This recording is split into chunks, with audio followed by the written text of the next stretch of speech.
recording. We are recording. We are recording. We are recording. We are recording. We are recording. We are recording. We are recording.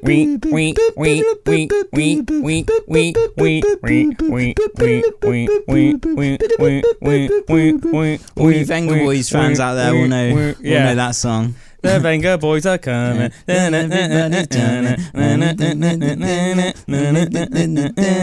you go. That's so 90s, isn't it? Could you have a more 90s? The only songs that are more 90s than that are "And I've been a cat now, Joe. I've been ready a long time ago. Ready to come from, ready to go. Ready to come from, got now, Joe." And Saturday night, and then I'm in hot, do do do do, pretty baby, and do do party time, do do do do do, pretty baby, and do do do do do do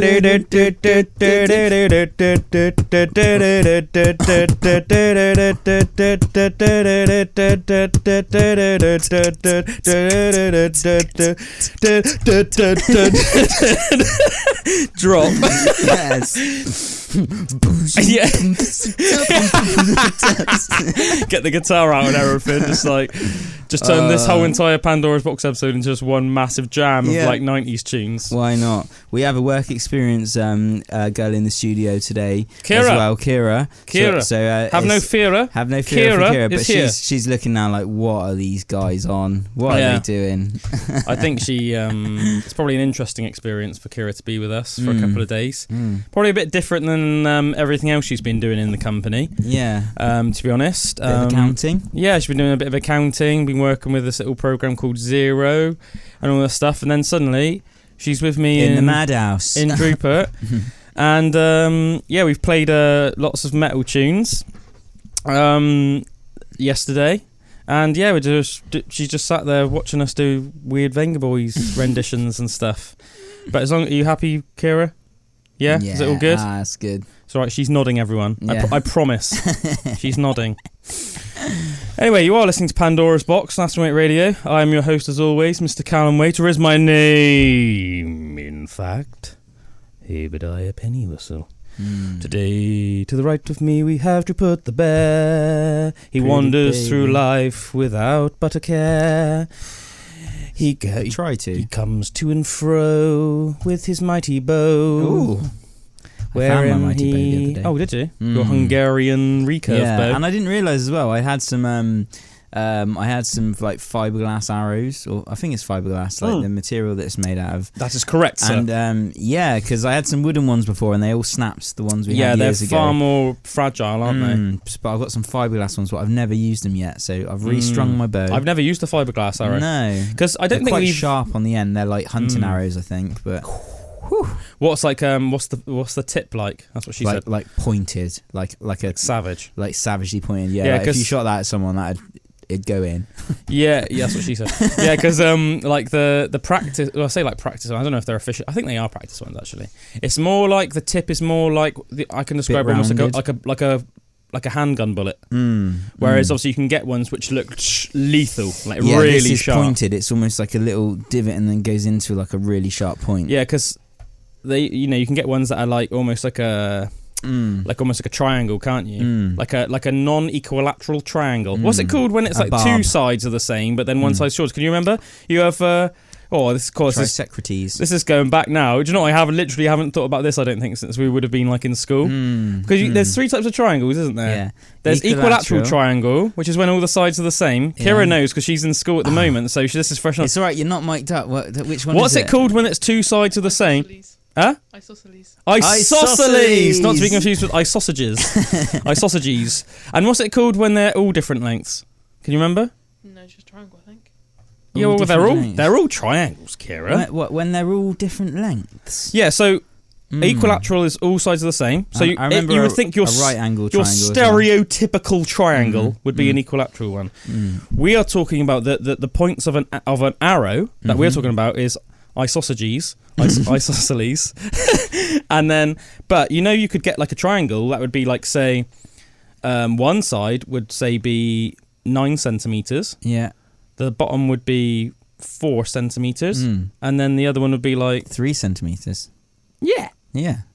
So that would be that would have its own name, but I can't remember. I mean, I couldn't remember isosceles either. Roger.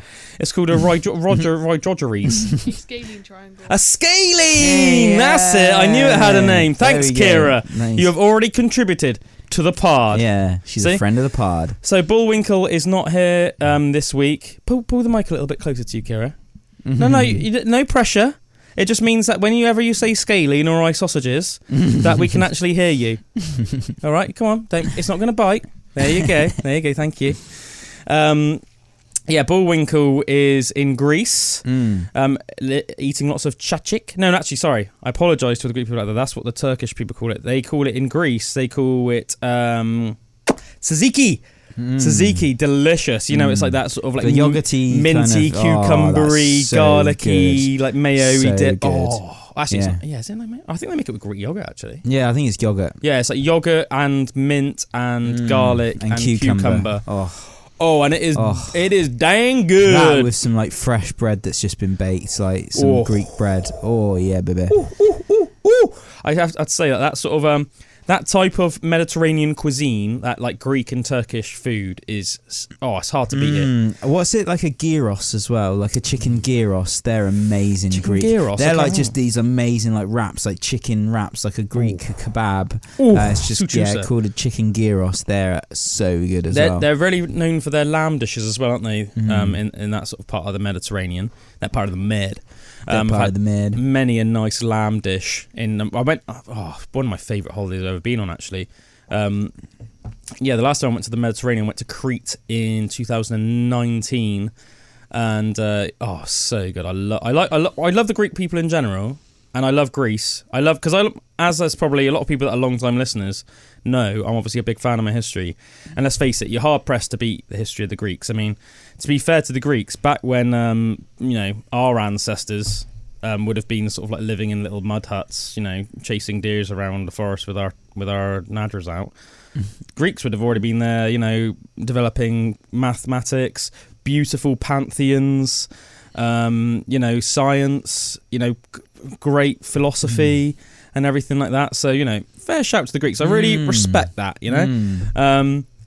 Acathera mechanism. We talked a little bit about that before. That clock thing? It's the world's oldest ever computer. They found it. I think it was just off the coast of Egypt, but it was in the bottom of the sea, wasn't it? Yes, in a Roman vessel, and I think the Romans must have found it or something. But it was a Greek mechanism. Yeah, the Acathera mechanism. We need to talk about that more in depth on a Pandora's box one day. Every now and again it comes to me, and I think, right, I need to hone my research, because I know the basic facts, but I know that it was used to chart the stars and things like that. Like it was had what its uses were. Crazy. I mean, I know that's what it was. It was mainly like an astronomical tool, but apparently it was ridiculously precise. Ridiculously precise. It's cool. Isn't the it? only Greek island I've been to is Kos. I went years ago on holiday with my mum and sisters. Was that the one when you had all our braids? Yeah. Actually, I don't think it was. No, that was Dominican Republic. Dominican Republic. I've been to the Dominican Republic as well. Yeah. I can't remember it that well. I was quite young. I remember it was ridiculously hot though. Yeah, I remember at the Dominican Republic, our resort was right on a beach, and you could just go straight onto the beach, and there was loads of ladies doing the braids, and I got my hair braided, and then they would put where I had long hair, but they'd put little tinfoil bits at the end to keep the braids in, and I went into the sauna. And I had all quite long hair with the braids coming down with these little bits of metal on the end from the foil, and you can imagine in the sauna sweating, it being so hot, and then I turn it, it'd be all the little bits of metal would just be burning my skin and that. It was crazy. Savage, man. That sounds savage. That doesn't sound very fun. No. But I think Dominican Republic might have been one of the hottest places I've ever been to. I don't know if it's always like that or if it was just especially hot the week that the weeks ago. But I don't remember it being insanely hot when I went there. I remember going to Kazakhstan and that being 42 degrees and stuff, and that was just mad. That's mad. I think it was sort of averaged 36, 37, 38 degrees every day in Dominican Republic when I was there. But I don't know if it was an especially hot week, because saying that, I mean, probably actually one of the hottest countries I've ever been to. Obviously, it's not necessarily countries, but holidays I've ever been to was actually just when I went to Calum, and Calabona in Spain. Where's that? Spain? Just in Spain. Okay, yeah. But it just so happened there was like a heat wave in Spain, and obviously Spanish summers are like hotter than English summers anyway. And it was like 40 degrees every day, and that was like intense, man. Like, you know, for a milky, freckly lad like myself, a child of the snow. You got two tones, white or burnt. Yeah, pretty much. Yeah, I'm not really. I mean, I do think that as I'm getting older, my skin's starting to get a bit more hardy. Do you know what I mean? Like ever so slightly. But I mean, I couldn't. I would be foolhardy to spend too much time out in like, even like, you know, it's not ridiculously hot like, you know, today, but it's like even like today, you know what I mean, like the sun's out and it is hot, it is very hot. Like if I spent too many hours out in this, I would definitely burn. I'd love to get like a real good tan back. Like I haven't had like a proper tan for years. I haven't been on like a proper holiday like that where you'd stay for like 2 weeks on a resort or something. 4 years. Like everyone that I've been on recent, like the last say 10 years, has been like you go and you're kind of doing a bit of stuff. I've never been like I haven't been just like just chilling and catching sun and that. They're great holidays. I haven't. I'm due one. It's good for the soul. Good for the soul, just to relax and take the sun into your body. Yeah, man. I mean, yeah, that I think that's like that holiday I said I went on in Crete. That was very much like that. It was just all like mental and physical relaxation. I mean, saying that, you know, I mean, I was working out and swimming like every single day. Whew, you madman. But like, I was still, and I was probably like walking a couple of miles every day as well. But it was like, I think because you are in such a mentally good place, your body doesn't feel like aches the same way, like physical aches. Do you know what I mean? Like everything about it was like, you know, I mean, I wasn't doing any cooking while I was there. I was doing no dishes. Do you know what I mean? It was like, it was all just eating delicious food, chilling out by the sea. I'd go swimming in the sea like hours every day. Love swimming in the sea, you know, under the water, all excited, chasing little interesting looking fish, you know, going and getting nice looking shells from the bottom of the ocean. Oh, gone too far, my ears are starting to hurt. You know, get right to the top. Yeah. Tinnitus. I was so young on the Dominican Republic holiday that I couldn't even use the gym. I remember it had this beautiful gym there, and I was like, I think I was just, you know, I think you had to be like, I think you might have even had to be 18 or something to actually go in the gym. Or probably 16. Or 16, probably, yeah. And I wasn't even that old, so that was how long it was. Yeah, I remember I used to get really frustrated when I was little, because whenever we'd go on holiday with my dad, or not even on holiday, sometimes I'd go to this place called the Webbington, which is just in Somerset County. And my dad would always try and almost like sneak me in. Do you know what I mean? Just so I could almost just, I mean, I wouldn't even, it's not like I'd go in there and suddenly be like, you know, like, you know, what's his name? Bench pressing. Yeah. Do you know what's his name in frickin' Rambo? You know, like, you know, like who, you know, the big Russian guy. He's not Russian in real life. He's played by that Dolph Lundgren. What's his name? So like Ivan Drago. It's not like I'd suddenly go in there and be Ivan Drago, but like as a 8-year-old. But it'd be nice almost just like taking the atmosphere and then maybe do like a couple of little curls with like the 6 kilo dumbbells when I'd be like, you know, like a little kid.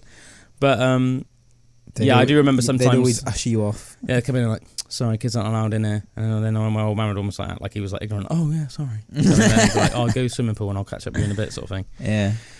Yeah. No, it was I there's something so nice about that though. I think like when you do go to that sort of resort, as I said, like when I went to Crete, do you know what I mean? It'd be like right by the sea, beautiful turquoise sea, and then there was like an indoor pool, and then the gym was right next to the indoor pool, and it was a really nice hotel gym, because a lot of the time hotel gyms are like really not very good. Do you know what I mean? Like I've been some hilarious hotel gyms before.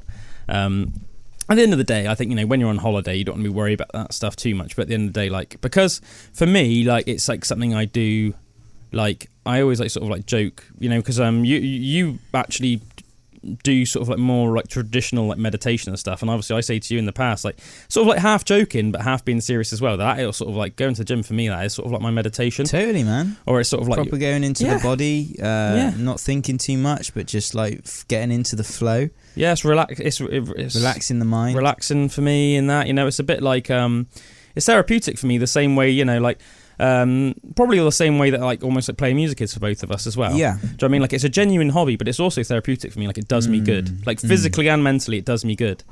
So like I'm not like, I hear a lot of people that are like, oh no, I'm not going to work out when I'm on holiday, and I'm like, oh right, well, that's cool. That's cool. Yeah, that's cool if you don't want to, but like I just do. Yeah. And also for me, I like the novelty of it. I'm like, oh, what stuff are they going to have there? Do you know what I mean? Like, and then I like almost like look around. I'm like, yeah, right, I could do that. I could maybe do a little bit of this, and I could do a little bit of that. But yeah, that one in Crete was like a really good gym. You're gonna have to let me know the name of the hotel because it sounds awesome there. Man, I need a week there or something. You would love it. Honestly, it was insane. And I remember it was like one of the nicest places we ate when we were there.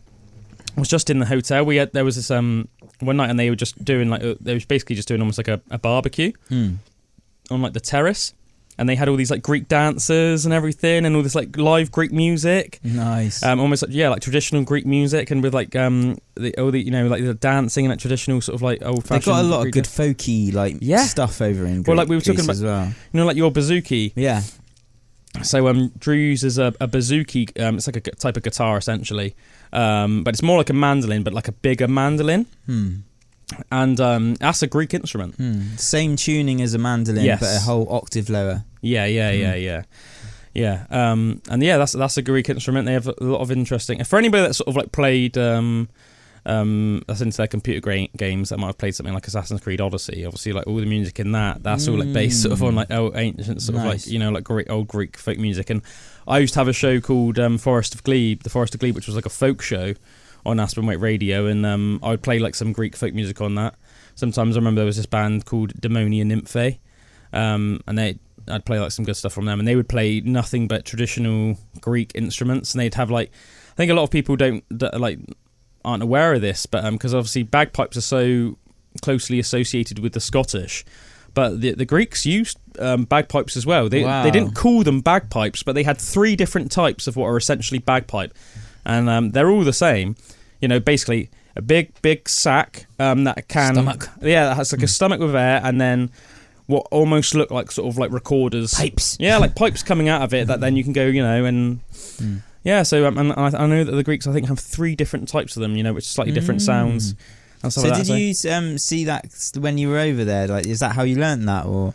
No, I didn't learn that from that. I think I just learnt that just from my love of folk music and just like looking at different types of folk music and just little bits of trivia you pick up. Do you know what I mean? Like, because it is amazing with the music as well. Like when you go to a place and you see that traditional thing in action. Like, I remember in Spain, like with a flamenco guitar. Yeah, we went to me and my ex-girlfriend went to a like flamenco bar that was really famous in Madrid, and we had like proper sangria. I'd never had sangria before. I couldn't believe that, but I'd never actually had sangria before, which is like a cocktail basically made from wine and lemonade and fresh lemonade and stuff. And I think or has it got something some orange like that. Juice in it as well? Yeah, juice and actual pieces of fruit and everything. Tell you what though, that's like, and that was so brutal good for a hangover, because I could imagine mixed with all that like delicious juice and everything, it must be so easy to drink. But obviously red wine's so savage for a hangover because of all the sulfites. Yeah, but that's brutal. Yeah, no, it was super nice though, like seeing an actual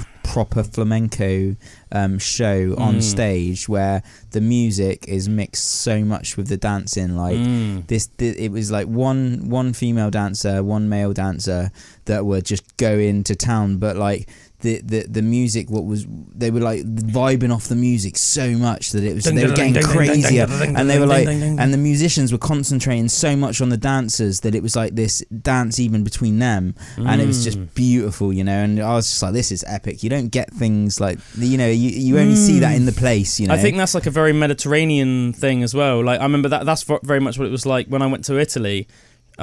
Absolutely love Italy as well, talking about like, just great freaking Mediterranean countries and stuff. Yeah, I'd love to go to Italy as well. I went to this amazing show in Sarrento that was literally just called the Sarrento Folktales, and it was like almost like a history of Sarrento but performed via just music and dance. Wow, that sounds amazing. It was insane. And like the standard of the musicianship and the dancing and just everything was like, it just couldn't have been better.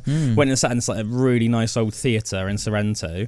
It was probably about the same. Like you have told me about this actually. Yeah, I remember. It was probably. Do you remember that it wasn't like a massive theatre. It was probably about the same size as that one, the Bath Forum. You know, we went to watch Fairport Convention. Oh yeah, it was about the same size as that, but I think it was a bit more ornate. You know, typical Italians, obviously, they're very into like their decoration, and everything has to be like very like aesthetic, doesn't it? You know, you know, whether it's like their food or whatever, isn't it? You know, or their like, Ducatis. Yeah, their Ducatis. The Ferrari. Yeah, or their pasta. But Lamborghini. Oh, Lamborghini.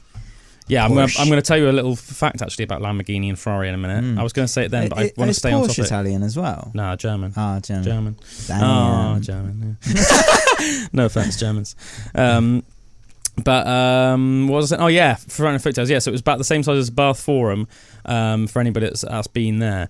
But that was it was absolutely amazing. I'd say it was probably about like 2 hours long, and it had like a bit of opera, but it wasn't like everything was opera, you know. And the guitar and everything was like beautiful, and all the dancing was just like insane. And it was such a good experience. It was like one of my favourite things. It was one of my favourite musical experiences, I'd say, of like my life, because it was like ridiculously there's something beautiful. Different about being in another country, and where it's like almost like their heritage, and you're like tapping into that vibe, and it is it's different, isn't it, than seeing a reenactment of it or something. Like, and one of the things I really respect about sort of classical musicians is I think that with more modern music, regardless of genre, whether it's pop or metal or rap or anything, I think that there's a lot of like either-ors go on in these genres. And what I mean by that is that like you might have some bands that are like very good at evoking emotion in you, but might be a little bit more sloppy technically. And then you might have, say, musicians that are almost like obsessed with being technically proficient, but their music just doesn't really move you emotionally.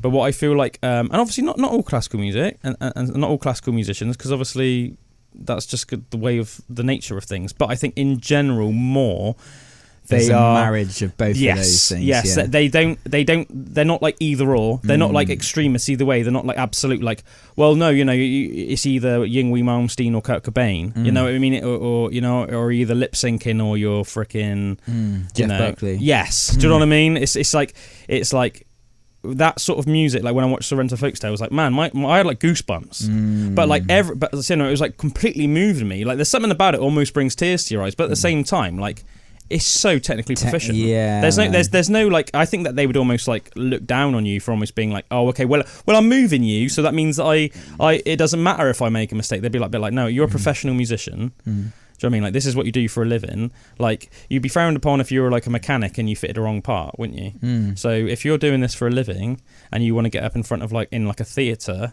in front of people that are like paying their hard-earned money every day, then you need to make sure that not only it moves the person, but it's also, you know, like...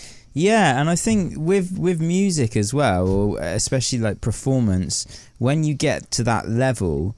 Like, to get to that level, you have to have so much passion to be able to do it. So, like, when you can marry that passion and that feeling of loving it so much into, like, in putting it into it, you take so much pride in it as well. So you wouldn't want to... do you know what I mean? You'd want to invoke emotion and be amazing. Like, definitely. I have a lot of respect for classical musicians. And I think the older I've gotten, the more I appreciate it. You know, I think the more I actually, like, have such like a massive respect for it and stuff, and even with like I want to see some more. I remember in college we went to this university just to visit it, and there was this quartet on the stage practicing for like a concert that they had coming up. So we just sat in the rows of seats just on a lunch or something and just kind of watched them.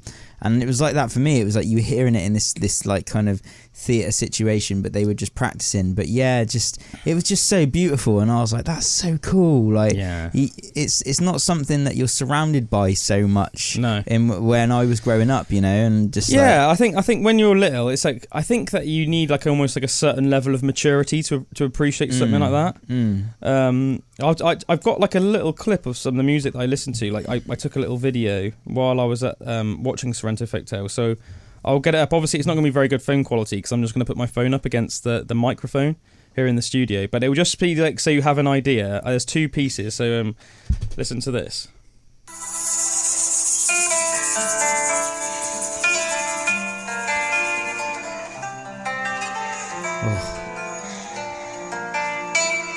That's like proper goosebumps, isn't it? It's some kind of shaker as well, isn't there? And then real nice vocals, ready?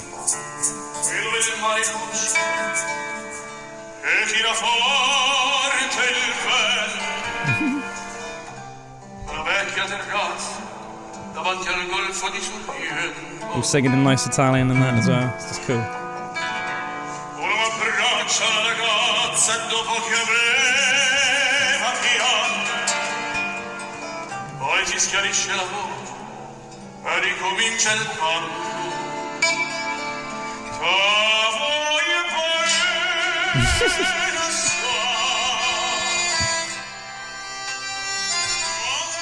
Nice bit of accordion there. Oh, there's some more. Oh no, there's not. And then this is like the bit more of like the. Oh no, that's Negroni cocktail. It's like this is a bit more like. And in this video, there's like loads of cool dancing going on. Come on, phone, don't mess me up. You're alive. Don't mock me. Right, I've got some small technical issues on my phone, but I'll show you this clip in a minute. There we go. Why is it doing that? It's a bit silly. Because they say like on this little video, there's like all this like nice dancing going on, and this is like a bit more of an upbeat bit, and it's cool. Like I mean, obviously it's like it when you go to watch anything in the theatre, but there was like they are always like changing the backdrops and everything like that. Right, yeah, it's cool to be able to like see something like that as well in Italian and still, even though you don't like understand what they're saying, you don't need to though, do you? Really? Yeah, you're still just feeling the vibe of it. Yeah, and fully. Absolutely beautiful. Right, I really, really want you guys to hear this. Should we go into the next song and then just play it a little bit? Yeah, that's a good idea. That's a good idea, Drew. Hey, more than a pretty face, this guy, isn't he? This actually track is for you, Drew, because you were saying the other day how you really wanted to listen to The House That Jack Built by Metallica. Oh, nice. So I thought, let's listen to The House That Jack Built by Metallica. Hope everyone out there is having a good evening. I'm just going to remind you guys, before we play this next track, you are listening to Pandora's Box. And remember, this is a podcast as well as a radio show. So if you don't already subscribe to us on YouTube, we'd appreciate you going on YouTube, giving us a subscribe, liking our videos, maybe spreading the word, subscribing us. Because like our TikTok, click that little bell, get all the notifications ding, ding, ding. When we get a new thing. Because like our TikTok has like blown up quite a lot, and we've got like over like 12,000 followers on there. But it was 15,000. 15,000 is it? Oh, that's awesome. But it's like harder to break out spread, on YouTube. Yeah, on YouTube and like Insta so much and that. So we'd really appreciate anybody that is like likes the box and is a friend of the pod. You know, just to like help get the name out there. If you just like give us a like, give us a subscribe, share, spread the word, y'all. Spread the word, and you shall forevermore be a friend of the pod. Pandora's box is about to open wide. You better believe it, baby. Welcome back to Pandora's Box. Thanks for being here with us this evening, everybody. We love all of our listeners out there, especially our long-time listeners. Shout out to a couple off the top of my head. I think there's obviously Patrick. Patrick. Sorry, he just said just call him Patrick because I'm going to butcher it if I try and say it in Polish anyway. So Patrick. Chili Lane, I don't know what your real name is, but that's what you are on Instagram. You're always sending us good feedback. So Chili Lane, and what's the guy that loves our Mystery Mondays intros? It's like MK8 something like on YouTube, and he always goes on about how he loves the Mystery Mondays intros. So yeah, shout out to you three guys, and just to anyone else that's been a long-standing friend of the pod. That's it, friend of the pod. Before we went to play that last song, which was The House That Jack Built by Metallica off their album Load, we were talking about Mediterranean folk music and the Mediterranean in general. And I was trying to get this this recording of when I went to go see Sarrento Folktales in the theatre in Sarrento to play. And it's playing now. So I'm just going to give you a little excerpt because I showed I played the one which was more like the operatic sort of like emotional one, and this is the more like upbeat raucous one. Hold the screen frame. Yeah, I will. The thing that's what I was thinking. You can zoom in. Nice. I wait until sort of like the video starts again. But yeah, it was so cool, and I really recommend anyone that's like goes to like Italy or something like that. Make sure that you go and check something out like this. Here we go.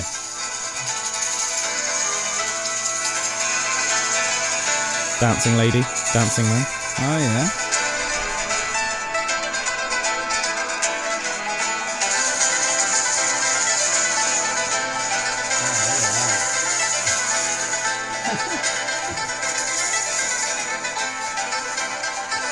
Him shredding on his mandolin.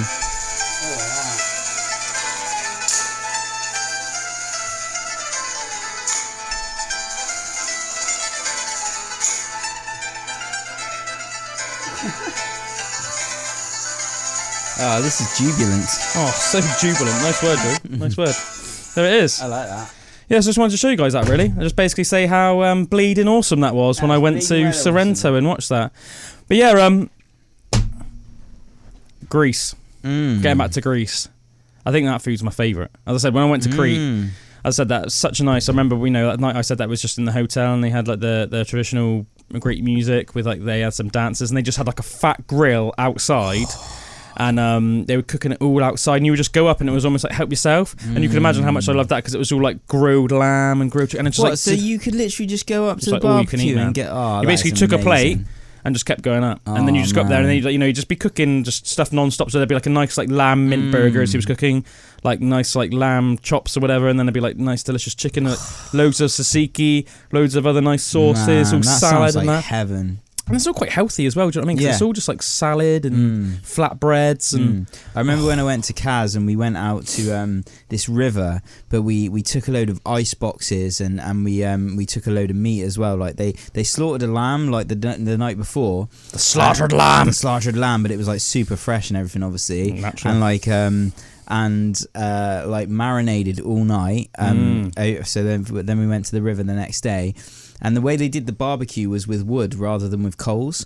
And it was so damn tasty. It was just by the river all day, this massive gazebo thing. We were swimming in the river and they were just like cooking all this lamb all day. You can put wood chips in your barbecue to give it more of like a flavour, can't you? Smoky flavour, so I can see that. I remember I bought some once actually. I remember it was just in like B&Q actually. Like Applewood or something. No, it's Jack Daniels. Oh, okay. Jack Daniels... so it was like wood chips that had been soaked in Jack Daniels. Oh wow! And then I had cool. had a barbecue with the wood chips, and then it was like it was pretty good, like smoky Jack. Yeah, Daniels. man. My favourite type of food is grilled like smoked. Yeah, like when something's smoked or like that slow barbecue, like Spitfire kind of where it's like slow roasted in barbecue. Like that's my favourite type of food. They've gone downhill a little bit, I think. But, I mean, they're still good. I'm just that way of doing it. Yeah, saying that I haven't been Spitfire in a couple of years. I think the last time I went was actually with you, and when we went for Sophie's birthday. I think that was the last time I went. But those early days, like, do you remember when I first like told you and Josh about it, and I drove up, and when I used to have that BMW, and I remember I drove us there, didn't we? And we were all in like a food coma, especially you and Josh. Yeah, because I remember I had like an Oreo milkshake afterwards as well. And you had like a Kahlua, like Kahlua milkshake, like. And you had a fat burger, but we also shared that massive pork thing, which was like a whole freaking joint of pork between the three of us. And then I think I had plus a meal each. Yeah, and then I think I had like half a roast, like slow roast chicken. With like chips and salad, and then I think you and Josh had burgers. But it was a lot of food anyway. Damn straight. But I think that the way that they used to do their pork was like as good as you can get in like a barbecue joint, in like a barbecue grill sort of joint. Yeah, I really want to do like a smokehouse. I want to get like, now I've got a garden in the new place, I want to get like a smoking machine, like a smokehouse barbecue-y kind of. Like a proper like American style. Yeah, like where you can just put the meat in there for hours and it like slowly roast it. That'd be so cool. Yeah, that would be awesome. Yeah, get some smokehouse barbecue ribs on the go. Yeah, if you get like a nice thing like that, I'll definitely be up for bringing over some meats. Looks like meats back on the menu, boys. Yeah, that'd be awesome, dude. Going back earlier on, because we were talking about you were talking about like Ferrari and stuff like that, and I said I was tempted to branch off and start going off on a different subject, but I wanted to like carry on what I was saying. But do you know why Lamborghini started making cars? No. So Lamborghini, my friends, used to just make tractors. Tractors? Yeah, so they were an Italian firm that specialised in just making agricultural vehicles, mainly tractors. I can imagine they were big old V-twin engines or something in the tractors. Like, they had to make these big, powerful engines. It's funny if you think about it, because nowadays it's almost like the opposite of like the agricultural machine. You think it's like flashy rappers and like millionaires, like footballers and stuff. That's the people you think of driving Lambos, don't you? Whereas there used to be like an agricultural business that they used to basically make tractors. But anyway, obviously they were expert engineers in the like motor trade, even if it was agricultural and everything like that. And they were fans of Ferraris. Like the I think it was the guy that owned Lamborghini. He had a Ferrari. But there was a problem. There was something about his Ferrari. I can't remember the specifics that he didn't like. Yeah, so he engineering wise. Yeah, so he wrote to Enzo Ferrari and was like, "Hi, I'm Mr. Lamborghini," essentially, and was like, "I've got a Ferrari. I love Ferraris, but I think that you could improve your Ferrari just by making these like slight adjustments." And he thought that he'd probably get like a letter back saying like, "Oh, thank you very much, Enzo. You know, like I'm such and such, Mr. Lamborghini." But Ferrari sent him back a bit of a snooty letter and basically said, if you think you can do better, then do it yourself or something like that. So rather than be a bit like, rather than just be like, oh, all right, well, I've been put in my place, he just thought, all right, then I will. So he started up another factory now making sports cars, and he almost like based it on the things he liked about the Ferrari, but then with the modifications that he suggested to Ferrari. And nowadays, as I said, Lamborghinis, I think, outsell Ferraris. So that's almost like, in a way, that's like fair play, Mr. Lambo, you know? Yeah, I didn't know it started with tractors. Yeah. But I did, do you remember that thing that Jeremy Clarkson done? Jeremy Clarkson on the Farm? No, I still haven't seen the film. Oh, you've not seen it? No, I know that like you and Zeus Wild Gold and that said that it was. Really I really enjoyed it. Yeah, I know a lot of people. A bit of lockdown watching. Yeah, a lot of people said it was really good. Yeah, but in that he brought like a Lamborghini Ferrari. A Lamborghini tractor. Yeah, nice. And it was like this huge tractor, and I was like, whoa, I can't believe Lamborghini do tractors. Yeah, but obviously they started with that, so that's kind of gone full circle for me. Yeah. I can't remember even where I heard that, but I always thought like that was like a nice little tale, you know, and also almost like a tale of caution as well for people that are going to be a bit on caution to the wind. Yeah, like a bit, like, you know, because obviously like the Ferrari obviously sent him back a bit of a snooty letter. Yeah. And it ended up almost like backfiring on them because Lamborghini, like, let's face it, in terms of like Italian supercars, like Ferrari didn't really have any like big rivals before like Lambo came along. Like I know that obviously Maserati do like amazing cars. What about Bugatti as well? That's another one, isn't it? Yeah. Are they I think they must be Italian with a name like Bugatti. Bugatti Veyron. Yeah. They're insane. They're like another level, aren't they? Yeah. I know that they were for a while. I don't know if they still are, but that was like the fastest like road car for a while, wasn't it? Yeah, I watched this video the other day of a drag race, and it was a drag strip. It wasn't a race. It was just a car on a drag strip, and it was a Tesla. I think it was like a Model 6 or something, like this super fast Tesla. And this guy like hoons it down the road, goes like top speed, like went super fast. And he was saying, and it was like an $80,000 Tesla car. And he went so fast in it, and he said the most crazy thing is as he was like doing this like drag thing, he just looked out of his window and all the birds were just still sat in the trees, just like kind of watching it because it's so silent. But it's got so much power, but it's like he was like, to get that amount of power out of a normal vehicle, it'd be plus $1 million, like for the vehicle, and for like the sports car, and it would be like there would be nothing in sight for a mile because all of the animals would just be like, it's like so loud with the V-twins and stuff, or V8 or V12 or whatever. Yeah, whatever beast they have under the hood with turbos and all sorts. Yeah, man. So crazy. It's going that way, electric. It's going that way, baby. Electric. I would love to drive a Tesla just to see what it's like. Yeah, I would as well, man. Just because obviously I haven't ever done it. I mean, I've driven everything from little petrols to like massive sort of like diesel, like long wheelbase vans and stuff. I'd love like to like drive like an Aston Martin or or a Ferrari or something as well. Like you can do these track days, can't you? Where you go and do some laps in one. Yeah, I'd quite like to do that just to see what it's like. Yeah. Oh, mate, me too. Yeah, we should go for a lap day. We should go for a Pandora's Box lap day. Pandora's Box, do lap days. Yeah, we'll film it. Talk about something as we're going real fast round a lap. It'll be like just a one-off of us doing in a Ferrari. It'd be like a one-off of us like doing like our own little version of Top Gear. Yeah. We get Hope Ellen back on to do that. Yeah. Me and you and Bullwinkle have a drag race. Yeah. That'd be hilarious. Oh, yeah, I'd definitely crash. Yes, as long as you don't crash and die. As long as nobody crashes and dies, for that matter. Crash and burn. Crash and burn, baby. Anyway, guys, we're going to listen to another track now, but we'll be back after these next couple of tracks. Hope you guys are having a good evening. We'll see you shortly. That was High Noon in Killy Villy by Angry Johnny and the Killbillies. Cool track that. Before that we had Cool Jam by Lady Al. You are listening to Pandora's Box on Aspen Waite Radio. Thanks for chilling with us, y'all, this evening.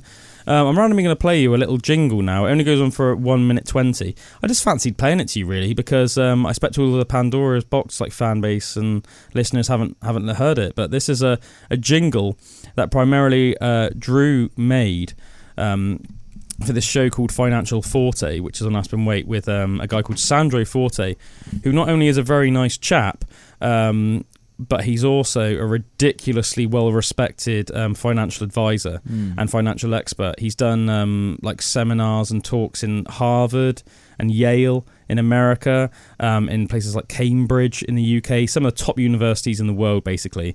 He comes from some like a lineage of Italian entrepreneurs, millionaires essentially, and his father and his grandfather owned some of the largest chains of hotels in Italy. He's also he's a very nice down-to-earth guy as well, isn't he, Sandro? Yeah, he's an awesome chap. So this is a little jingle that Drew wrote. I also provided vocals for. So Drew does most of the vocals, but the operatic vocals you hear on the track are done by yours truly. So just wanted to share this with you all, really. So enjoy this, guys. Just made me think, because we've been talking about Mediterranean stuff today, Italy and the like.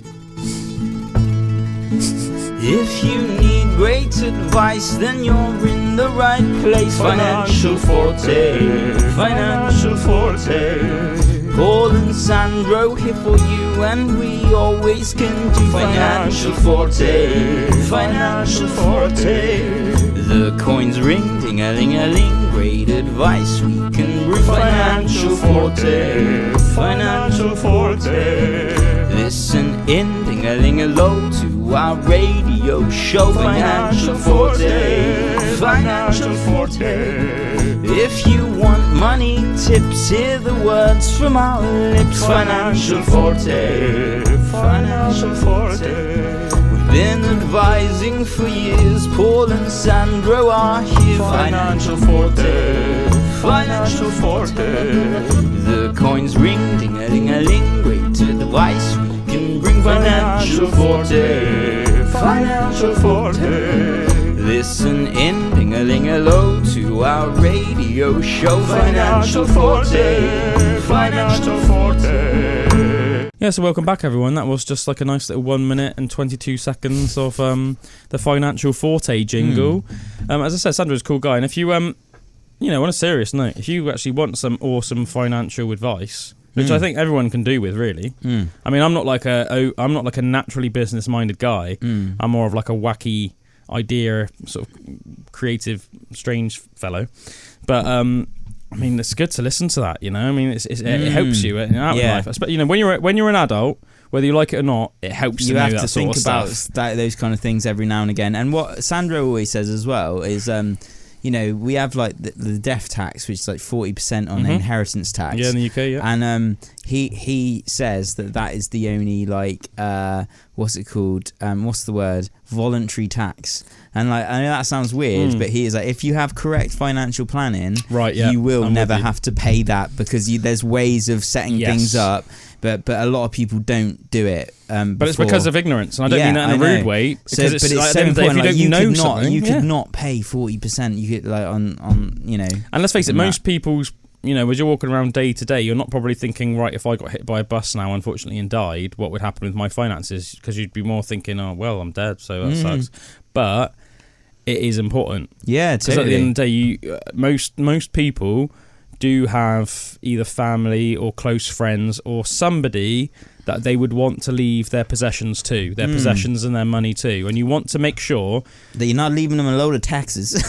Yeah, at the end of the day, I think as well, you know, if you pay taxes all your life, right, the thought that when you die, that then 40% of that, of your wealth that you've generated, which you've already that money's already taxed, because we're taxed anyway, you know, so whatever wealth that I have left over, right, that's already money that's been taxed all your life. And then to me, the idea that then 40% of that is going to be taken by the government, that doesn't sit very well with me, really. It also was crazy as well when he was talking about things, saying that you can't give someone more than like $2,500 or something. I can't remember what the exact figures were.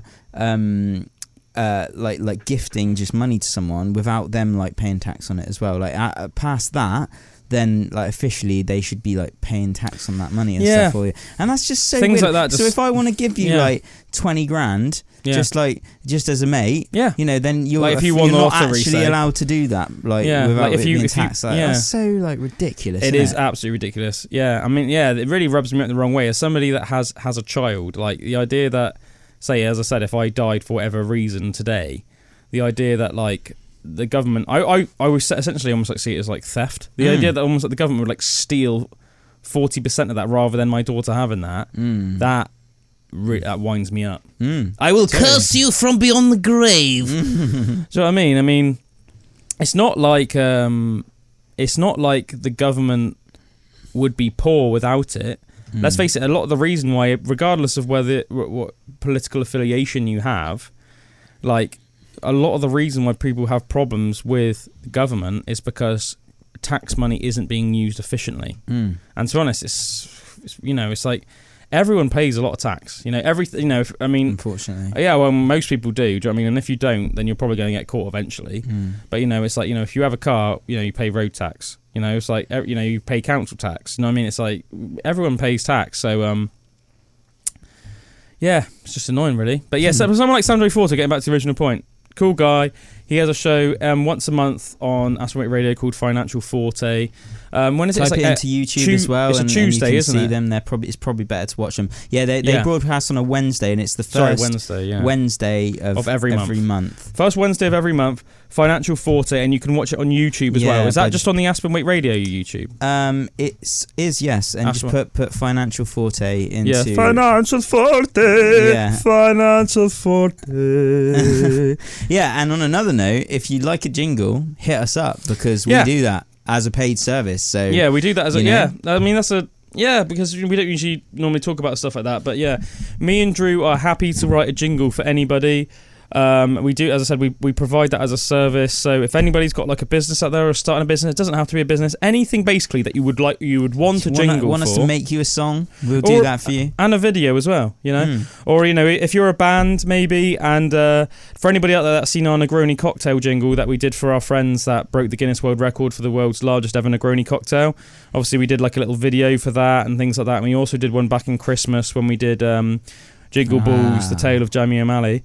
If anybody wants us to do like a music video for them, any bands out there or nice little video projects like that, we also do that as a service. So just letting people know, really, if you want to get in touch with us, if you are sort of like a wacky genius, whether you're like a band or, as I said, you got a business and you want like a video, you want a jingle, then we are happy to do that. You know, me and Drew find that just really fun to do, really, and it comes naturally to us. I mean, for people that watch our say like Mystery Mondays and things, like it comes naturally to me and Drew just to make like, you know, wacky tunes on the spot, and they don't always have to be wacky. Do you know what I mean? We will be serious if required, but it depends what really you're after, really, doesn't it? You know, depends what you're afterwards. Should we have some quickfire facts? Yeah, we haven't had any quickfire facts. It's time for quickfire facts. Did you know that Quentin Tarantino has claimed that in one of the scenes in Inglourious Bastards where Diane Kruger was strangled, he said that he personally strangled her with his own bare hands in one take to add authenticity? Damn. If he said that, then I assume that's probably true. I mean, I can't imagine he would have made that up.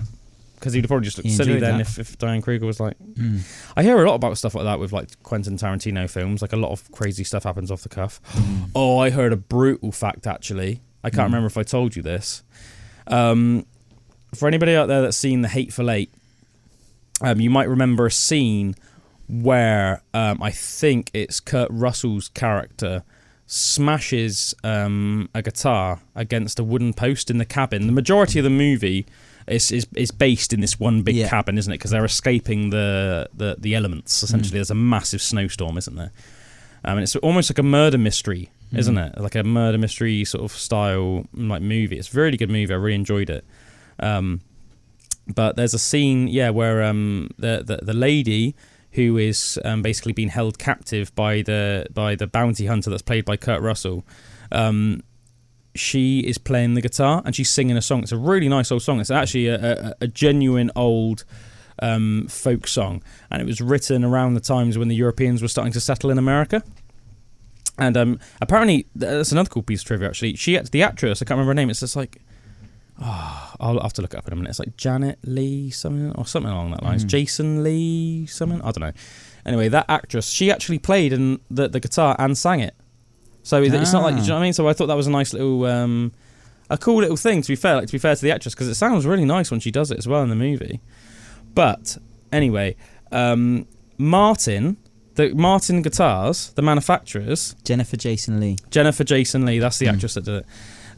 So I thought, because I just thought it was cool that she could play the guitar and could actually play that song and actually had nice vocals and that. I was like, fair shout. Do you know what I mean? It's like, an extra string in your bow, so to speak. Do you know what I mean? Like a nice talent that she has, obviously, that she doesn't usually show to the world. She's playing an old Martin guitar, right. And obviously they wanted it to look like a Martin guitar of that era. So they went to Martin guitar manufacturers and said, have you got any, we're like this massive Hollywood production, so like we want to make this movie as authentic as possible, and we know that like guitarists out there would like know, like really keen like guitarists will know, so we can't just use any old guitar. Have you got any like, like proper from back in the Wild West days, like old Martin guitars?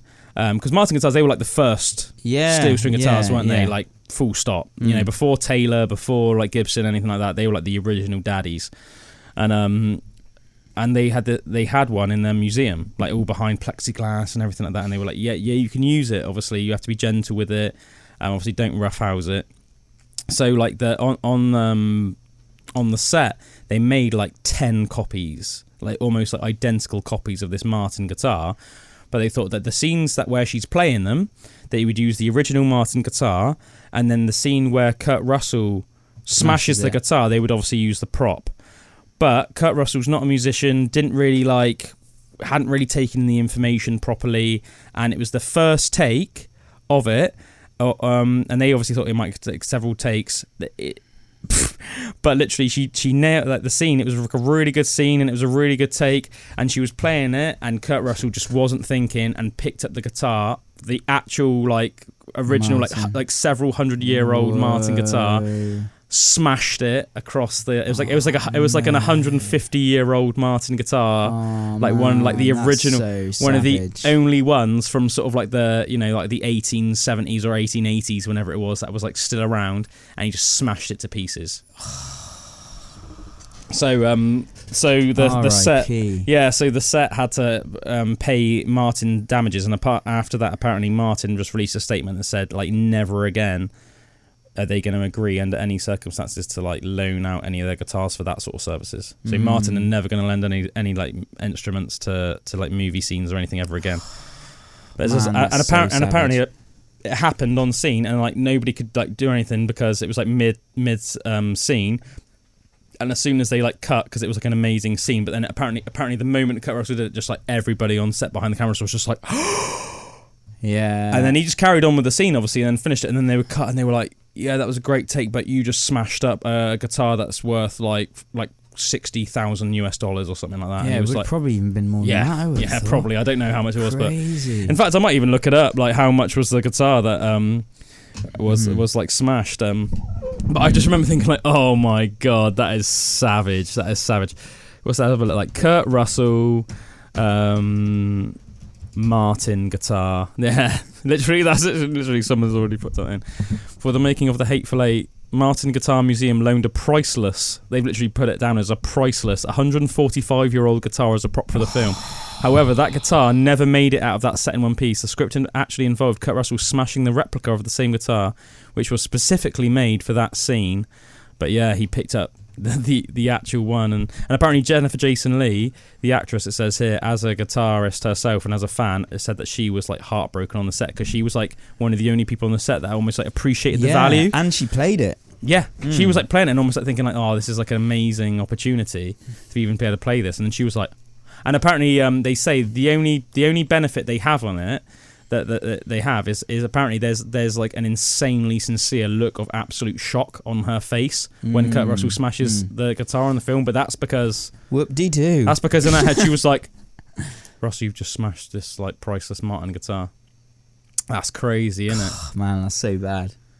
Yeah, and apparently it's actually like unscripted, but in the scene, Jennifer Jason Leigh blurts out, "Whoa, whoa, whoa!" when Kurt Russell, it's like what's saying in this article I'm just reading now. When Kurt Russell smashed the scene, apparently that wasn't in the script, and Kurt Russell just thought that she was like, was just sort of freestyling, whatever you call it, improvising. That's the one. But it was because she was like, could not believe that he just done it. I bet he felt so bad. Yeah, like you would have thought that would be one of the most important things that they'd like get into his head. You know what I mean? Before shooting that scene, such an important scene and everything. You know, that is crazy. Yeah, man. Oh man. Yeah. Apparently, some people refer to the movie now, like guitar enthusiasts refer to the Hateful Eight as the guitar snuff film, which is hilarious, isn't it? Oh.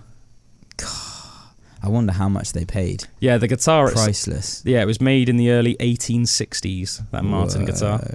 And apparently it hadn't even been like really like let out of its case for like the last like 40, 50 years. Madness, innit? Yeah. Cool, yeah, man. Crazy. R.I.P. R.I.P. So that's... That wasn't even my fact, was it? Like, how did I even go on to that? I don't know. Oh, that was I was talking about Tarantino and how a lot of like crazy stuff happens on their sets. I know. I also know as well that Tarantino absolutely hates like digital cameras. Yes. Like a lot of stuff now is shot on. I'm quite a camera enthusiast, and like Reds and Alexas and stuff, like the digital equivalent to like film cameras, like are so good. Like they're insane. Like pitch quality. Like, a lot of the stuff now is just shot on them because it's easy. Like you can watch what you've just done back and you know and see what you're doing. But on the proper old school like film cameras, or not even old school, there's modern versions of them, but it's on film, and that's like literally why you do it. And you'd have to wait until you'd film something, but you'd have to wait until the next morning to even see what your take was like. So that was like, so the role of like the director was so much more important as well, because you need to really be watching those actors and really making sure that you're 100% happy with their take, because you're not even going to be able to see the film until the next morning, where you look at the kind of things from the morning before, because they've got to develop the film. And let's face it, you don't want to be wasting your time, so it's way more crucial to make sure you get takes right, which is why it's so crucial to have a director. And then trust as well the camera operators, that they've got all of the aperture right and all the little details that you know, that because when it's on going on to film as well, there's no kind of post-production that you could like, you know what I mean, like you could like when they do digitize it and they put it on like. Do you know what I mean though? It's like you've got to get everything like way more right. It has to be a well-oiled machine. Yeah, and apparently it's a different like Quentin Tarantino will say that it's a different experience watching it on actual real film. I know that he hates the fact that anybody would watch his movies on digital. Yeah. Apparently he like... So meant for the cinema. I think he even made, like for that Hateful Eight movie, I'm pretty sure I even heard that he like insisted that cinemas play it, like certain cinemas play it in analog, like in its original format, and so that apparently like or like he wouldn't let them have the rights to it. So apparently some cinemas like released it, and then after a couple of weeks, then they switched it back to digital, because they obviously it was awkward for the cinemas because they had to sort of like switch the whole system. Do you remember though, like being a little kid and you'd go to the cinema, and obviously it was before everything was digital, and then sometimes like the film would mess up, and then like, did that ever happen to you when you were a kid? And then like, and then suddenly like somebody might come out and say like, oh, sorry, we've had a problem with our film, we're going to sort it out, like go and get some snacks or whatever, and we'll sort it out in like 10 minutes. I just remember like watching movies, and then suddenly it would all go like a bit like weird and that, and then suddenly it would just like go white, the screen would go white. I don't think it's actually happened to me, but I've seen it. I've seen it on like I remember it happening. I can't remember what movie it was, but I remember it happening once when I was watching a movie. But obviously that would never happen with digital. No, but it's projectors now a lot of the time in cinema still, I think. But then the projectors can be digital. Like my projector that I've got at home, it's like you just plug a HDMI into it, and is the quality still like HD and everything? Yeah. So the one I've got, I mean, you can even get 4K that's cool. like projectors now, so bigger, like, you know, even sharper than UHD. But I love mine because obviously it's bigger than a TV, but it's still that high definition. Oh man, I used to love it when we'd go over to your flat and stuff, and we just get out, heck to the projector, and just watch like it was like a home cinema or something. Yeah, because you had like a. You're still technically in it, but you're just moving house at the moment, aren't you? But like, so like Drew's flat, it's a massive open plan flat, and it's essentially like the size of a house, but in a flat. So it's got an upstairs, but the main room is like a big open plan room. So you've got like a big living room, like a big kitchen in that, and then you've got like a mezzanine, almost like a mezzanine staircase. I suppose it is like a mezzanine, isn't it? It's a mezzanine, it's classed as mezzanine. So it's like, but obviously as a result, the roof is very tall. But that means lots of beams. Yeah, lots of beams. But then it's obviously like but then where Drew had his sofa, it was just facing like a great big, just blank white wall. So it was perfect position for a projector on one of the beams, really far back on the other end of the room, so you could get it literally doing the whole wall and from it was side to and side. It was big. Like, you know, it's probably, I mean, what would you say, like 10 foot long, maybe? 10 foot length, and maybe like 6 foot, 7 foot in tall, something like that. Because I'd put it so far back, but you can actually change the size of the square as well. So as far back as I had it could go beyond the walls, but I had to like zoom in a little bit, and it just literally filled the whole wall up. Yeah. So I'm gonna miss that, man. Yeah, man, because this new little cottage you're gonna come into, you are not gonna be able to have that. No, I've left it there for like Chris and stuff. Like, have you? He's gonna have it there. Yeah, I left it with the flat. Yeah, that's nice of you. Because that's going to be great for movie nights. I don't know if Chris is into for anybody that knows. He wants to turn it into a home cinema, like with the sound all over and everything. Yeah. So Chris Redjam, we're talking about. He's the presenter that's on after our show tonight. Obviously, Chris has got his Chris Redjam's alternative music show. So check that out. Anybody that's likes their up and coming music, that's sort of like the niche that Chris has filled, isn't it? He's sort of like the white knight of the up and coming music scene. So he's like really up for like discovering like new bands and stuff and playing them and getting them out there. So that's the guy that's going to be moving into a flat, isn't it? Yeah. So check out the alternative music show. Yeah. And if you've got any tracks, or you want us to check out, if you're an up and coming music band, then send them on over. We've got some more quick fire facts now. Anyway, there was a lady called Princess Pauline von Metternich and another lady called Countess Anastasia Kielmanersegg that fought a duel topless with swords in August of 1892 after arguing about flower arrangements. Some ladies get very aggro about their flower arrangements. There was a lady present as well called Baroness Lebinska, who had a medical degree, and she insisted that they took their tops off and their undergarments so that the clothing wouldn't get into any wounds and cause sepsis. So Princess Pauline and Countess Anastasia had a topless duel with swords, and eventually Princess Pauline won the duel after slashing Anastasia's arm to the point where Countess Anastasia relented. Oh, she relented. Did she die? No, she just was like, relented. That's enough. Oh, you can have your flower arrangement, all right? Yeah. I'm glad that she just got her arm, to be honest. I thought it was going to be I thought there was going to be a death there at the end, and I'm glad it was just an arm. Luckily no boobies were chopped off or anything like that, which is good. Did you know that there were once 30-foot long sea cows? This isn't like millions of years ago or 100,000 years ago. This was in the 1700s. Right. Called Steller's sea cows, and unfortunately humankind hunted them to extinction. But they would have been an amazing long beast. Almost like looked quite similar to like Almost like a big walrus or something. Yeah. But 30 foot long. That's like the size of a killer whale. What's called a sea cow now? Gong, gong, gong, gong, gong. That's a Pokemon, isn't it, Dugong? Oh, right. No, I'm thinking of manatees. Manatees, yeah. That's it. They're nice looking animals. They look very much like manatees. Do they? Yeah. So sea cows. Imagine like a 30-foot long manatee, and that's essentially what it would look like.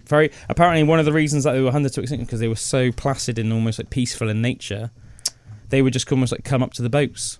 Do you know what I mean? So they weren't even hard to hunt. Oh man, that's so sad. I know, it's really sad. Because you could have like swam with them and just like you could have swam with them, but instead you killed them, man. no, but it's true. No, you're right. You're right.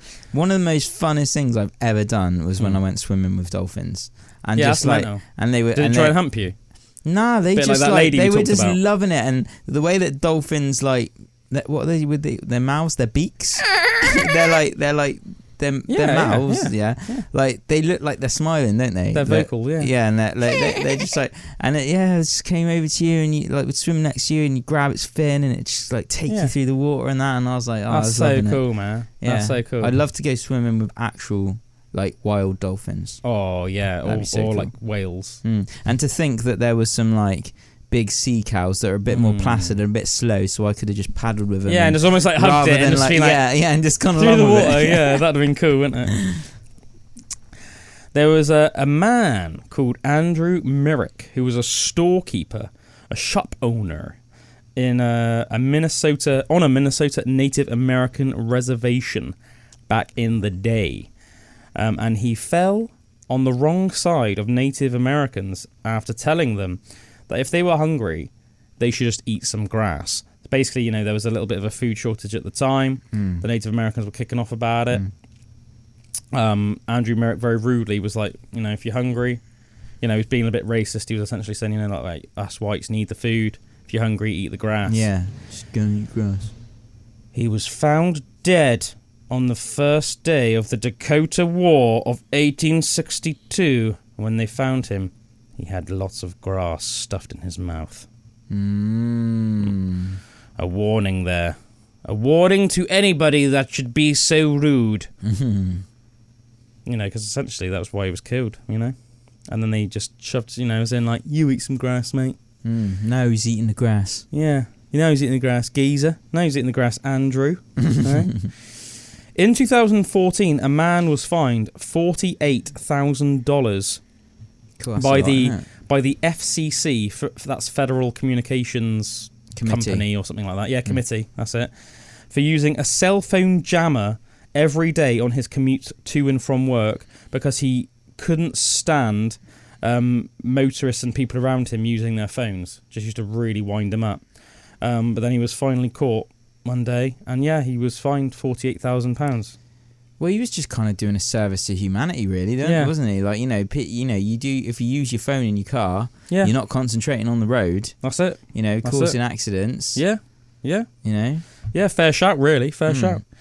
This is a nice little one. This is like a nice little heartwarming one. There's a man called Don Ritchie, an Australian man called Don Ritchie, who has saved the lives of at least 160 people. He does this by going to what's known as by Watson's Bay, right, in Australia, which is basically like a suicide hotspot. Ah, okay. Right, and he's talked 160 people that are committing suicide at Watson's Bay, simply by going up to them, offering them a cup of tea, and offering them someone to talk to. Once, obviously, the government got word of him literally saving over 160 people just by being basically just like essentially a lovely gentleman, he was awarded the Medal of Honor. The Medal of Honor. That's what we would win. The Medal of the Order of Australia for his efforts. The Medal of Honor. The Medal of Otter. It's like a mixture of the Medal of Honor and the Medal of Order. And the Medal of Otter. Order of Australia. And the Medal of just being odd. Yeah. The Medal of Otter. Damn you, brain. Yeah, he was awarded the Medal of the Order of Australia for his efforts. So that's a nice heartwarming one, isn't it? I also want to give a shout out, just basically to put him into the mind of people, really, and just give recognition to this awesome guy that's no longer with us. There was a scientist called John von Newman, who was born in 1903 and passed away in 1957. Scientist John von Neumann could by the age of 8 divide 2 8-digit numbers in his head and converse in ancient Greek. He taught himself how to speak ancient Greek by the age of 6. By the age of 6? Yes. He published over 150 scientific papers during his lifetime and is considered by many to be among the most intelligent human beings to have ever existed. What was his name? Scientist John von Newman. It's a shame that I've never heard of him. That's one of the reasons I just wanted to bring him up. You know, is just wanted to sort of bring him back into the consciousness. Do you remember we were talking? It was when I was helping you move the other day. Actually, we were saying it in the van, and we were talking about people that passed away in that. I think you were talking about your granddad, the one that's your nan Pam, Granny Pam. She lives in the Isle of Man, doesn't she? Isle of Man. But yeah, her husband, your grandfather, passed away. Your mother's father. That's right, isn't it? Stepfather, Your mother's stepfather. I thought that might have been the case. That's why I paused. But yeah, you said that you remembered his face, and I said that a lot of people don't say that you die when you physically die. You die when you're forgotten about. And that's why I wanted to mention him, really, because I thought even if I can just get his name into the heads of look at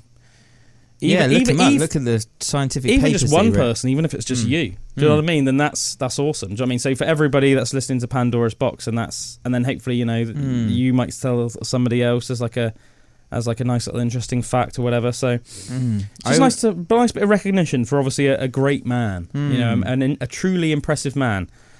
Yeah, I think that with Nikola Tesla as well. When you think of but more just because when you think of how he met his end. Apparently he was like destitute, and he was living in a hotel, had no family, and just was all like shriveled and old in a hotel, and just died pretty lonely, Yeah. And it's to think that he was one of the greatest minds of the time as well, with electricity. Died penniless and that. Yeah, and didn't get recognition. And well, I think he did get recognition. I think part of his poverty was almost self-imposed in a way, though. That doesn't mean that I think it's okay. He also got with that tower, that massive the tower that he built and everything. The Rockefeller Foundation wanted to actually use it as a weapon, so he refused to work on it. And then got almost ousted by them because they obviously wanted him to. They wanted to use it and everything, and they were paying for it all and everything. But he's just we talked about one of the Rockefellers. Do you remember it was one? It was the one that took the little girl to get eaten. No. That was the Irish. That was the Jameson. That was the Jameson's whiskey brand guy. No, that was the Rockefeller guy. Michael, I think it was Michael Rockefeller, was the one that got eaten by cannibals. That's it. I knew it was something to do with cannibalism. Savage. Yeah, I think his name was Michael. Might have been Matthew, but I think it was Michael. Talked about it on the pod a couple of months ago.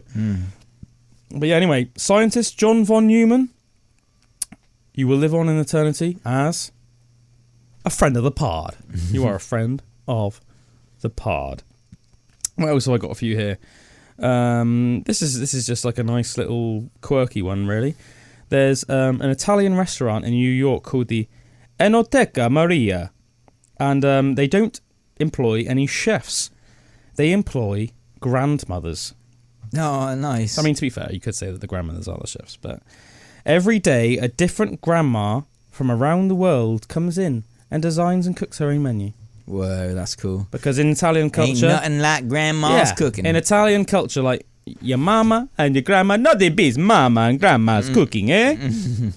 I love watching did you see any of those shows where it's Gordon Ramsay and Fred and Gino? I didn't watch any of them, no, but my nan's told me about them and told me I should watch them. Me and Josh both watched them. Well, not together, but it just turned out that I watched them and then Josh watched them. And what was hilarious, man, no joke, you can just I just was laughing. Me and Josh were laughing so much when we said this.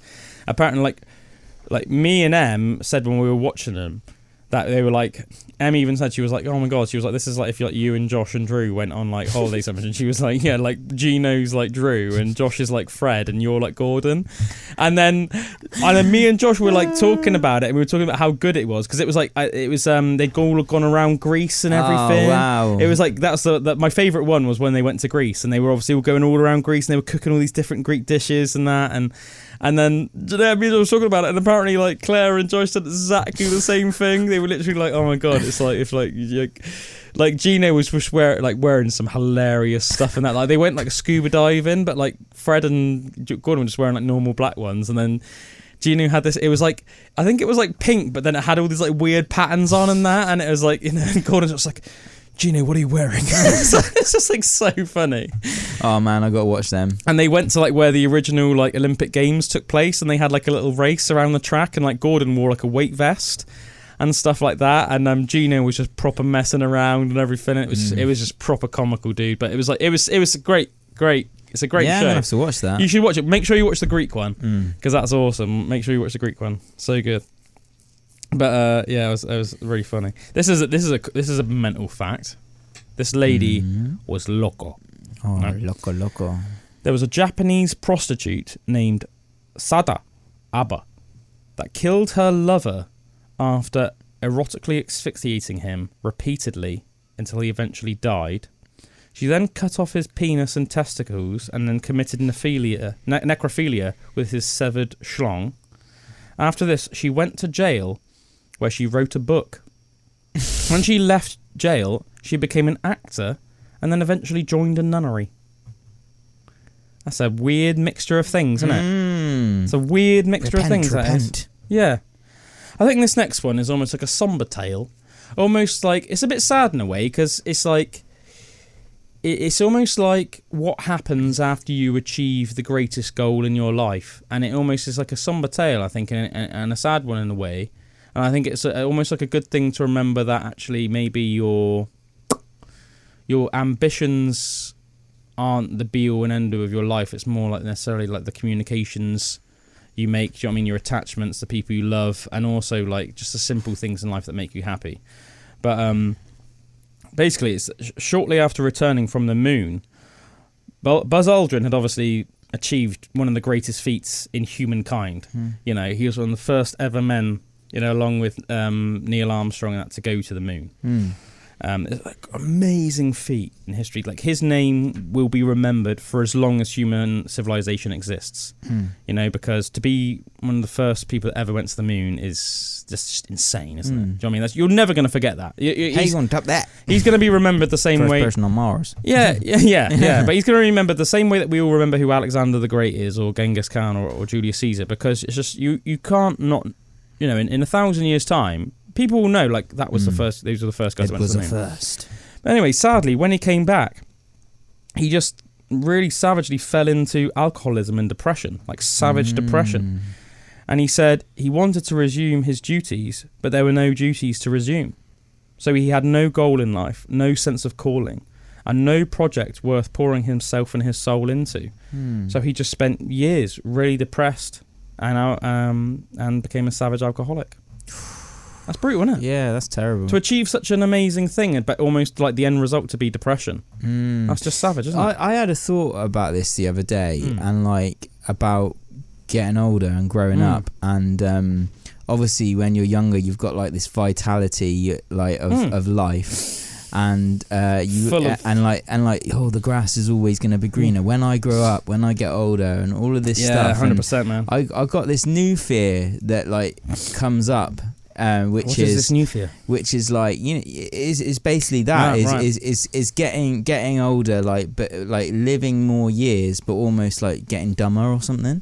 You know what I mean? Like rather than, because I think a part of the thing that keeps you fresh and keeps you like vital when you're younger is learning. Like you go to school, you spend the whole first half of your life, or not first half, but like first quarter, like a first pivotal part of your life, like a good chunk. Learning and finding out new things and doing new things, and everything is new. It's an adventure. You drive for the first time. It's like when Bilbo went to Erebor. Yeah, you do lots of things for the first time, and you don't want to lose that, because if you lose that, you lose a bit of the vitality and the magic. And like I've got this fear of like losing the magic for that, and then becoming something that's worse than when I was younger. Do you know what I mean? You never have to stop learning, though, dude. No, you never stop learning. I think it's a pivotal.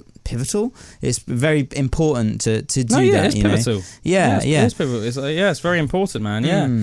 It's I agree, but I think I don't think that has to be the case. As I said, I think it's up to you whether you stop learning. You can learn every day, and there's always skills to improve upon. Yeah, you know, as long as you're doing things, you're improving, whether you want to or not. Yeah, as long as you do stuff. And it's weird though how, like, as humans, like, we can fall out of the habit of something that we know is good for us, and then that will make you worse off than you were. Do you know what I mean? Like, that's that's something that I find happening. I was thinking about it the other day, like when we were driving down to the house and stuff, and we were talking about stuff and like there were certain things that I was doing, say like practices, or like when you said about meditation today and things, and certain things that you do to keep you I don't know, that you've got to do every day, and you've got to keep going. But it's so easy to, because you want to do the easy thing, to not do it. I think and then, you know, it can have a detrimental effect on you.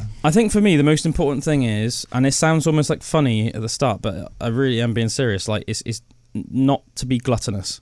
Yeah. No, like what I mean by that is like totally, do not be a slave to your wants. Like you know, and what I basically mean by that is, you know, when it's saying like Buzz Aldrin fell into alcoholism, like don't depend on things like alcohol or cigarettes or things like that, or drugs to get you through the day. Or it could just be like donuts. Do you know what I mean? Like there's plenty of things that you can pour yourself into that are really positive and beneficial to you, which will have the same effect as the alcohol or the drugs or the cigarettes or the donuts, done to a different way. But there's more than positive. Investment doesn't have to be financial. Investment can be your health. It could be intelligence. It could be emotional. So invest in yourself.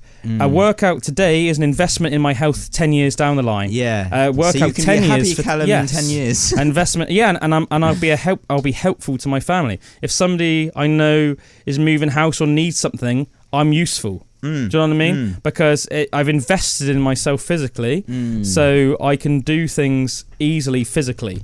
Whereas, I mean, it's crazy almost for me to think. I think it's easy to forget sometimes when you're like a pretty fit and strong person. But the fact that like some people like find it hard to even like stand or walk. Yeah.